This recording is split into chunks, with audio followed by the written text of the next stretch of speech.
Okay, good morning, students.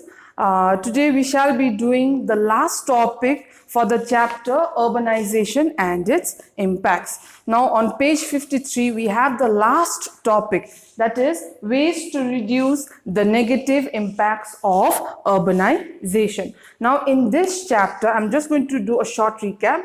We learned about what is the meaning of urbanization. And we also learned about the causes. What are the different causes of urbanization? We have the social factors, the financial, the modernization factors, and various other factors also. Then after the causes, we did about the impacts of urbanization, or what are the results of urbanization. And we also did the two main topics, that is the positive impact of urbanization and the negative impact of urbanization. So today we shall be doing the last topic. Now before I start off with this, I'm going to give you a short recap of the previous topic, that is the negative impacts of urbanization. Now in this topic we learned about various negative impacts of urbanization.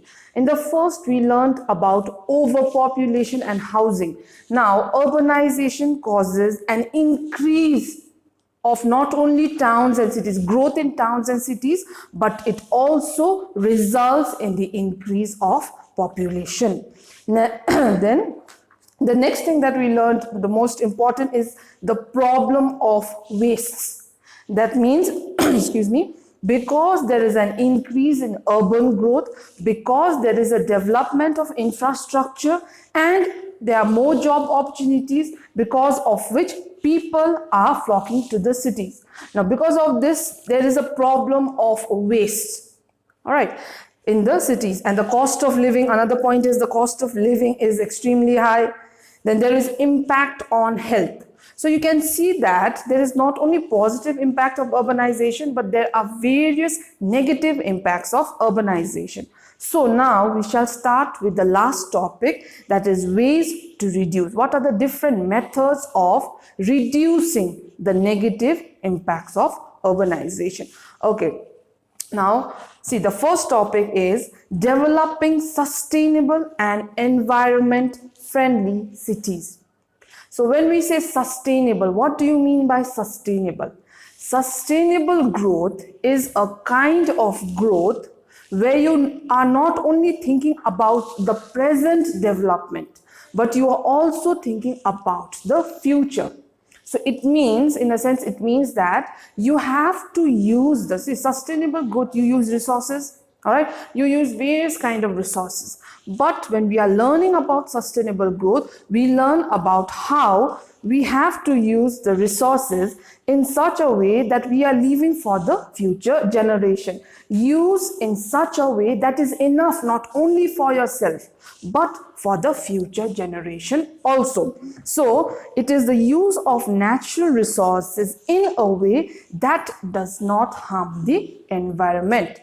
So you are doing development, yes, you are impacting the society, but in such a way that you are not harming the environment. Okay, the next is the laws, the policies, or the rules and regulations framed by the government should be extremely strict. There are rules to protect wildlife. There are rules as of now. I'm talking about as of now. There are certain rules and regulations to protect the environment. Why? Because environment is essential for the human beings, for the living beings' growth and development. If you want to live healthy, you have to protect your environment. All right. So the laws, the rules, the policies framed by the government should be extremely strict, and they should be a follow-up. Now, follow-up means the rules and regulations are there, but who is checking whether the rules are being followed or not? So, those rules and regulations, whether it is being followed or not, or whether people are breaking the law and affecting the environment in a negative manner, that should be checked. For example, there are many industries, like I said, there are many industries that dump their waste products in the they dump their waste products in the water bodies. Now, who is checking them? Now, there is a certain level of toxicity. That means the waste products that they are throwing into, they are dumping into the landfills and they are throwing into the water bodies is extremely toxic, which harms the water bodies, the animals and the plants that is living in the water bodies.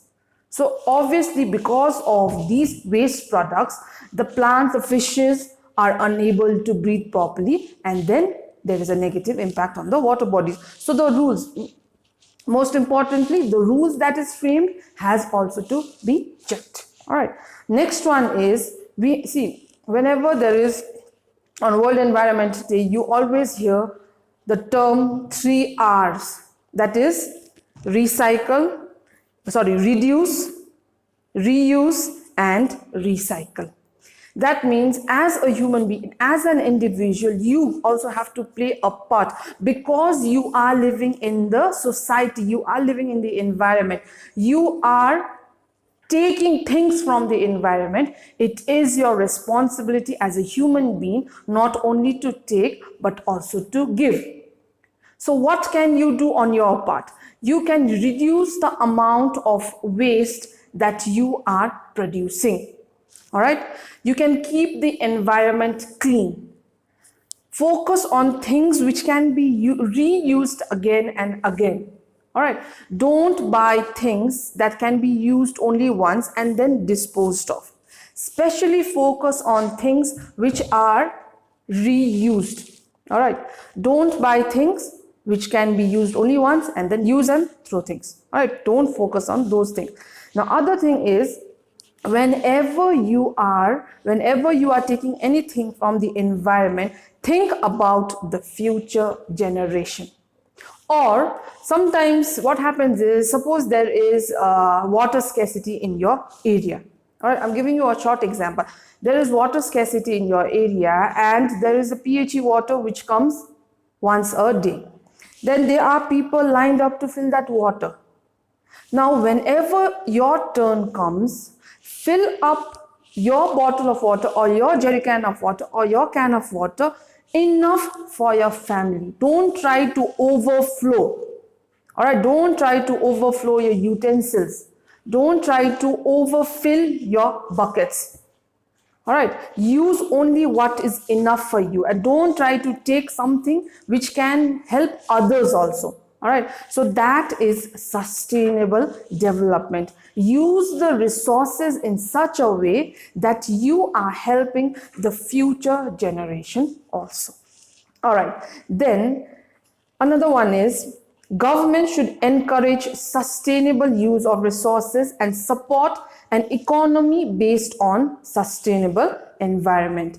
Okay. Now, other thing is how we can focus on the negative impacts, how we can reduce the negative impacts of urbanization, is that the government should invest in green infrastructure. So what happens on World Environment Day? What are you taught in school? You are taught to plant trees. All right. Sometimes you are also taken by the environmental group of the school. You are taken outside and you go to a certain area where there are not many trees and you plant trees. So what are you doing? These trees, when you grow old, these trees will grow old along with you. And if you look after it, when you have kids and for the future generation will be able to utilize the fruits of your hard work. So you are thinking of the future generation. Okay. Then there should be sustainable industries. So like I said, you should focus, the owners of the industries should focus on generating less waste. Okay. Environmental campaigns, pollution management, renewable energy, green public transport and water recycling.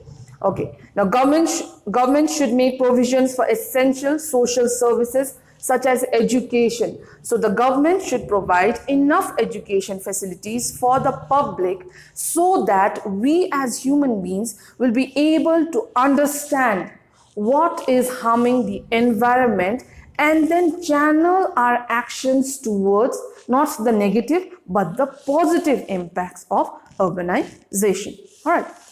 Now see, urbanization, you cannot, you can't say that, okay, we are going to stop urbanization because we are harming the environment. Urbanization is unavoidable. It is required for the development of the country as a whole. All right, you have to come in power with the other countries. Okay, so what is happening is you have to focus on sustainable development. Development is required, but without harming the environment. All right, so one thing that you can do is reduce the use of plastics. Okay, next is create more jobs, control diseases and population growth, and conserve natural ecosystem.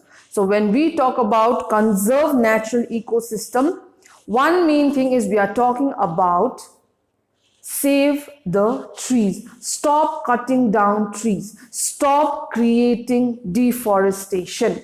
All right, you have to, as individuals, as educated individuals, you have to make people understand that trees are essential for us, because the oxygen that the trees, that the plants give out, we use it for respiration. All right, and the carbon dioxide that we breathe out, and that those toxic gases coming out from the environment which has carbon dioxide, or from the factories, which is coming out from the factories and mixing in the environment, those gases which have carbon dioxide, these gases, all right, these are used by the trees.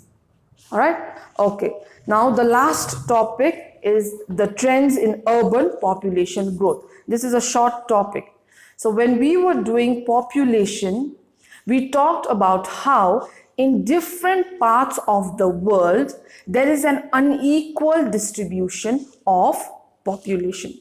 So similarly, the pattern of urbanization is also different in different parts of in different parts of the world, which means that some countries are highly developed, some countries are still developing, and some countries are underdeveloped. Now, in this topic, you just have to understand that Asia, in the entire world, Asia and Africa have the highest rate of urbanization. So, in the entire world, the continent Asia and Africa have the highest rate of urbanization. Okay, in this topic, you just have to remember this. Now, you also have to focus on the geofacts, which is given on page 53. All right, so it is given here, Karachi in Pakistan. This is, like I always say, G for geography, G for general knowledge. You always have to remember few things which is going to act like a general knowledge, just not as a subject of geography, but also as a general knowledge for you. So Karachi in Pakistan is the world's largest city. All right, so the largest city in the world is Karachi, which is in Pakistan. Next to that is Shanghai, which is in China, and followed by Mumbai, which is in India. So even if you don't remember in future, you can at least remember Mumbai is one of the largest city, one of the largest, that is the third largest city in the world. Then quality of life. So when we are talking about quality of life, which city in the world has the best quality of life? Here is Vienna, which is the highest living quality life is Vienna in Australia. All right, Austria, sorry. Then we also have the Swiss city, that is in Switzerland, Zurich, and Geneva. Geneva is also in Switzerland. All right, so it ranks second and third respectively. That means the quality of, or the standard of living in these cities is extremely high. Okay, so this is, we have completed the 5th chapter. Okay, I've also given you question answers for this chapter. Now in the next class, we shall be doing the changing faces of cities.